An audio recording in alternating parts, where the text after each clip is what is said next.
फडणवीस आणि शिंदेंकडून रात्री उशिरा अमित शहा यांची भेट घेण्यात आलेली आहे।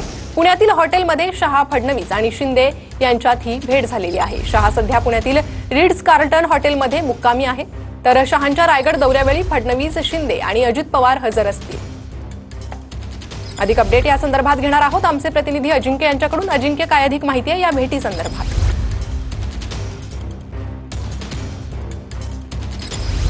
गृहमंत्री अमित शहा जे आहेत ते महाराष्ट्राच्या 2 दिवसीय दौऱ्यावर आहेत आणि काल रात्री 8:30च्या दरम्यान गृहमंत्री पुण्यातील जे येरवडा परिसरातील हे रिट्स कार्लटन जे हॉटेल आहे या हॉटेलमध्ये मुक्कामी आलेले आहेत। अमित शहा पुण्यात विमानतळावर दाखल होण्यापूर्वीच मुख्यमंत्री देवेंद्र फडणवीस अमित शहांच्या स्वागतासाठी आले होते आणि अमित शहांचं स्वागत करून दोघे या ठिकाणीच रात्री 8:30 वाजल्यापासून आहेत। तर उपमुख्यमंत्री एकनाथ शिंदे रात्री 2 वाजता या हॉटेलमध्ये दाखल झालेले आहेत आणि त्यांनी देखील केंद्रीय मंत्री अमित शहा यांची भेट घेतलेली आहे।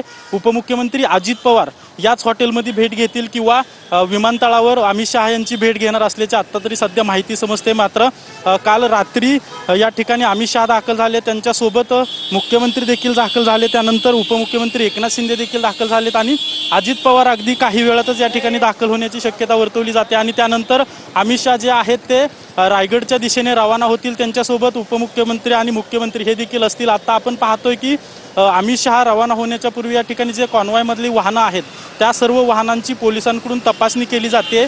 VIP मूव्हमेंट आहे शहरात आणि त्या अनुषंगाने बडे अधिकारी देखील या ठिकाणी पोलीस खात्यातील दाखल झालेले आहेत आणि अमित शहा विमानतळावर रवाना होण्यापूर्वी सगळी वाहतुकीची व्यवस्था असेल किंवा वाहनांची व्यवस्था असेल यांची तपासणी केली जाते आणि काल सकाळी अजिंक्य अधिक अपडेट तुमच्याकडनं घेत राहू। तुर्तास धन्यवाद।